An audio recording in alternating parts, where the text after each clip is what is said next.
हल्द्वानी में बीती 11 जुलाई की देर रात देवखड़ी नाले में बहे आकाश का शव जयपुर बीसा लाल कुआं में मिल गया है। पुलिस अब पंचनामा पोस्टमार्टम की कार्रवाई में जुट गई है। इससे पहले मुखानी नहर में उनकी खोजबीन की गई, जिसमें शासन प्रशासन और एनडीआरएफ की कई टीमें लगी हुई थी, लेकिन युवक का कहीं पता नहीं चल सका। सोमवार को आकाश का शव लाल कुआं जयपुर बीसा के पास मिला है। एक व्यक्ति जो कि देवखड़ी नाले से के करीब बह गया था, उसकी आज शव बरामद हुआ है। वो हल्दी चौड़ के पास एक गांव है जयपुर बीसा, वहाँ पर जंगलों में उसका शव बरामद हुआ है। 5 दिन की खोजबीन के बाद उसको फिर अब यहाँ लाया गया है, मोर्चे लाया गया है। जो भी कार्रवाई है वो की जा रही है। उसके अलावा हमारे स्तर से राज्य आपदा मोचन नीति के तहत जो भी राहत राशि वितरण की जानी है वो उसके परिणाम को तत्काल हम करेंगे। साल दर साल बढ़ती गर्मी और पेयजल किल्लत से परेशान प्रसिद्ध जागेश्वर मंदिर क्षेत्र के ग्रामीणों ने बड़ी संख्या में पौधारोपण किया। वन विभाग द्वारा हरेला पर्व के मौके पर चलाए गए पौधारोपण कार्यक्रम में जागेश्वर और कोटेश्वर क्षेत्र से पुजारियों, मंदिर समिति के लोगों और महिलाओं ने जंगल में 30 देवदार, बांज, बुरान सहित चौड़ी पत्ती के पौधों का रोपण किया। स्थानीय ग्रामीणों का कहना है कि इस साल गर्मी में जागेश्वर में गर्मी का असर दिखाई दिया, जबकि पानी की किल्लत भी बनी रही। पौधारोपण से प्राकृतिक जल स्रोत रिचार्ज होने से पानी की किल्लत दूर होगी और गर्मी में तापमान बढ़ने पर रोक लग सकेगी। आज हम जागेश्वर क्षेत्र की सारी महिलाएं यहाँ पौधारोपण के लिए आई हैं। इस बार जागेश्वर क्षेत्र में पानी की बहुत ज़्यादा समस्या हुई, गर्मी भी बढ़ गई थी, तो इसलिए हम सारी महिलाओं को यहाँ पौधारोपण के लिए लाए हैं। वन महोत्सव होता है हमारा 1 जुलाई से शुरू हो जाता है और ये इसके बाद 16 या कभी किसी वर्ष में 16 तारीख को, किसी वर्ष में 15 तारीख को हरेला महोत्सव के तौर पर हम लोग पौधारोपण करते हैं। इस साल एक थीम और होगी है, एक पेड़ माँ के नाम करके, तो इसी के तहत हम लोगों द्वारा प्लांटेशन किया जा रहा है, पौधारोपण किया जा रहा है विभिन्न जगहों पर। आज हम जागेश्वर के ये मनतोला फलई जागेश्वर वन पंचायत में प्लांटेशन कर रहे हैं, जिसमें महिलाओं की भागीदारी मेरे को बहुत अच्छी लगी। बढ़ चढ़ कर हिस्सा ले रहे हैं और पेड़ भी अच्छी तरीके से लगा रहे हैं। तो ये पेड़ लगाना ही हमारा मकसद नहीं होना चाहिए, मेन इनकी सुरक्षा के लिए हमको ध्यान देना चाहिए, कैसे इसकी सुरक्षा हो, कैसे हम बचाएं, कैसे आग से बचाएं, कैसे जानवर से बचाएं। मसूरी ट्रेडर्स एसोसिएशन और रोबस्ट वर्ल्ड संस्था की ओर से हरेला पर्व की पूर्व संध्या पर नगर पालिका सभागार में चित्रकला और कविता प्रतियोगिता का आयोजन किया गया, जिसमें शहर के विभिन्न विद्यालयों के लगभग 64 छात्र छात्राओं ने प्रतिभाग किया। इस दौरान छात्र छात्राओं ने अपनी कविताओं से वहां मौजूद श्रोताओं को मंत्रमुग्ध कर दिया। साथ ही चित्रकला प्रदर्शनी में भी बच्चों ने अपनी प्रतिभा का परिचय दिया और विभिन्न प्रकार की चित्रकला बनाई। प्रतियोगिता में ओक ग्रोव स्कूल ने प्रथम स्थान हासिल किया। इस मौके पर मसूरी व्यापार मंडल अध्यक्ष रजत अग्रवाल ने कहा कि हरेला पर्व उत्तराखंड का प्राचीन पर्व है और यहाँ पर्यावरण को संरक्षित करने के लिए इसे मनाया जा रहा है। आज हम लोगों ने यहाँ हरेला पर्व के उपलक्ष्य में अखिल भारतीय अनुसूचित जाति युवजन समाज शाखा मसूरी की ओर से यहाँ प्राइमरी स्कूल किताब घर में यहाँ वृक्षारोपण का कार्यक्रम यहाँ किया गया। हम लोगों ने फल के, फूल के और अन्य प्रजातियों के काफ़ी पौधे यहाँ पे अभी रोपे हैं हमारे कार्यकर्ताओं ने, युवजन समाज के।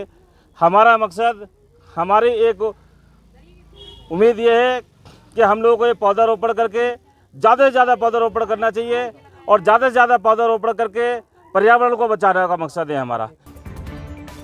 मसूरी ट्रेडर्स एसोसिएशन और रोबस्ट वर्ल्ड संस्था की ओर से हरेला पर्व की पूर्व संध्या पर नगर पालिका सभागार में चित्रकला और कविता प्रतियोगिता का आयोजन किया गया, जिसमें शहर के विभिन्न विद्यालयों के लगभग 64 छात्र छात्राओं ने प्रतिभाग किया। इस दौरान छात्र छात्राओं ने अपनी कविताओं से वहां मौजूद श्रोताओं को मंत्रमुग्ध कर दिया। साथ ही चित्रकला प्रदर्शनी में भी बच्चों ने अपनी प्रतिभा का परिचय दिया और विभिन्न प्रकार की चित्रकला बनाई। प्रतियोगिता में ओक ग्रोव स्कूल ने प्रथम स्थान हासिल किया। इस मौके पर मसूरी व्यापार मंडल अध्यक्ष रजत अग्रवाल ने कहा कि हरेला पर्व उत्तराखंड का प्राचीन पर्व है और यहाँ पर्यावरण को संरक्षित करने के लिए इसे मनाया जा रहा है। उत्तराखंड का जो हरेला पर्व एक बहुत ही प्राचीन पर्व है, जिसकी नींव कुमाऊं से लेकर गढ़वाल तक जुड़ी हुई है। और हरेला पर्व में ठीक नवरात्रों की जगह 9 दिन नवरात्रों की जैसे 9 दिन पूर्व 5, 7 या 9 अनाजों को मिश्रित करके उसे एक बर्तन या किसी एक स्थान में रखकर उसको मिट्टी में डुबोया जाता है, पानी से सींचा जाता है और 9वें दिन हरेला के दिन 16 जुलाई के दिन उसके ऊपर जो उपजाऊ जो निकलते हैं हमारे पौध, उसको काटा जाता है। उससे ये बहुत ही प्राचीन कथाएं हैं। शिव जी पार्वती की कथा हो, चाहे ये 5-7 हमारे दानों की कथा हो, या कहें कि आज से हरेला से सावन का शुरुआत होती है। तो हमें इसी पर्व को बहुत गर्व से बना रहे हैं। 3 दिन का, पहली बार मसूरी में 3 दिन का एक मुख्य कार्यक्रम रखा जा रहा है, जिसमें पहले दिन, प्रथम दिन गायन कविता गायन प्रतियोगिता है, साथ साथ चित्रकला प्रतियोगिता है। अगले दिन दूसरे दिन जो होगा वो एक वृक्षारोपण होगा और तीसरे दिन वृक्ष वितरण होगा जो घरों में पौधे लगा सकते हैं। हमारा संदेश पर्यावरण को बचाने का है। जिस प्रकार से मसूरी में 40 डिग्री टेम्परेचर इस बार पार हो गया, तो पर्यावरण किस तरह संजो सके, पर्यावरण को बचा सके, मसूरी की सुंदरता को बचा सके, इसका एक प्रयास है। बच्चों को एक प्लेटफॉर्म देना कि जिस तरह से बच्चे स्टेज पर आकर अपनी कविताओं का प्रचार कर सके, कविता बोल सके, चित्रकला में अपना हुनर दिखा सके और अपने अंदर की हुनर से मसूरी का नाम रोशन करें और अपनी प्रतिभा को आगे बढ़ाएं। आज नगर पालिका मसूरी में आज रोबस्ट वर्ल्ड और रजत अग्रवाल जी के साथ उनकी ट्रेडर्स एंड वेलफेयर एसोसिएशन के साथ आज हमने एक नगर पालिका में हिंदी एलोक्यूशन और आर्ट कॉम्पिटिशन का आयोजन किया हरेला पर्व के साथ। हमने 3 दिन का कार्यक्रम रखा है, एक आज 15 को, कल ट्री प्लांटेशन और परसों भी हम पौधा वितरण का एक कार्यक्रम सोचे, जिसमें 3 दिन लगातार लोगों को जागरूक करने के लिए पर्यावरण के प्रति। जैसे जानते हैं कि इस बार कैसे 40 डिग्री से अधिक डिग्री का अन्य शहरों में उत्तराखंड के पहुंचा, जो पहले कभी नहीं पहुंचा था। आज के कार्यक्रम की बात करते हैं तो आज हमने 29 स्कूल्स के पास हमने इनविटेशन भेजा था, जिसमें से कई 20 के आसपास स्कूल्स ने हमारे साथ पार्टिसिपेट किया, जिसमें से हर स्कूल से 2 बच्चों ने कविता के लिए और 2 बच्चों ने आर्ट कॉम्पिटिशन के प्रतिभाग लिया है। हर कैटेगरी में से फर्स्ट, सेकंड, थर्ड और ओवरऑल ट्रॉफी भी रखी गई है। मेरा ये मानना है कि बच्चे अगर इस बारे में पढ़ते हैं या एक पोएम याद करते हैं, कुछ भी होता है, तो उनको एक चीज़ अंदर तक महसूस होती है, चाहे वो एक लाइन हो या एक शब्द हो। जब उन्हें ये महसूस होता है तो वो पर्यावरण के लिए, कुछ देश के लिए और समाज के लिए कुछ ना कुछ कर सकते हैं। मेरा ये मानना है कि जब वो बच्चा कुछ समझेगा और देश के लिए कुछ करेगा, कुछ सोच रखेगा, तो अपने आसपास के जितने भी विद्यार्थी होंगे, विद्यालय में जितने भी दोस्त होंगे, उन सभी को प्रेरित भी करेगा।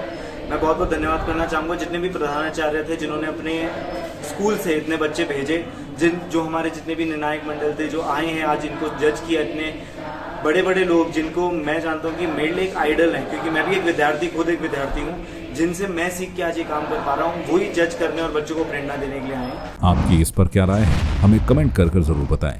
इसके साथ ही आप हमारे YouTube चैनल को सब्सक्राइब कीजिए। आप हमें Facebook, Instagram, Twitter और कू ऐप पर फॉलो भी कर सकते हैं। और संवाद 365 के साथ एक क्लिक में जुड़ने के लिए डाउनलोड कीजिए संवाद 365 ऐप।